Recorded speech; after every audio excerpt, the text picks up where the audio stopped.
Oluwoo kìlọ̀ fún Tinubu kò gbọdọ̀ sí ìdìtẹ̀ gbàjọba kankan lásìkò tó jẹ́ alága Ecowas o.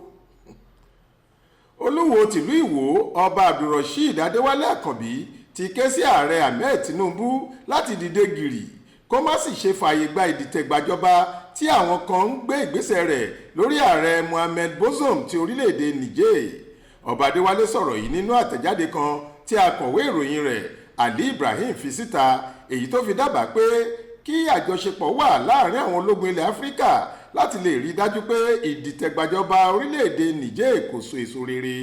Ó ní eléyìí yóò túbọ̀ mú kí okùn ìjọba democracy nílẹ̀ Áfíríkà yí dọ́indọ́in sí i tí ìjọba tiwantiwa yóò sì nítumọ̀. Olúwo sọ síwájú pé àsìkò nìyí fún ààrẹ Tinubu gẹ́gẹ́ bí alága àjọ Ecowas àti ààrẹ orílẹ̀-èdè táwọn èèyàn gbà bí èyí tó tóbi jùlọ nílẹ̀ Áfíríkà láti gbé ìgbésẹ̀ tí yóò mú kí ìdàgbàsókè bá ìṣèjọba dẹ̀mọ́kírésì nílẹ̀ Áfíríkà. Ó ní láti fi ẹsẹ̀ ìjọba àwarawa múlẹ̀ ní ojúṣe àkọ́kọ́ tí àjọ Ecowas ní. Òun sì mọ̀ pé Tinubu yóò darí àjọ náà dáradára láti jẹ́ kí ìjọba tiwantiwa rẹ́sẹ̀ walẹ̀ nílẹ̀ adúláwọ̀. Ó ní kí Tinubu dìde láti gbógun ti ohunkóhun tó bá ń dúnkookò mọ́ ìjọba tiwantiwa nílẹ̀ Áfíríkà. Kò gbọ́dọ̀ já àwọn èèyàn kulẹ̀, ó gbọ́dọ̀ ṣiṣẹ́ náà níbàámu pẹ̀lú ohun tí gbogbo èèyàn ń retí látọ̀dọ̀ rẹ̀ ni.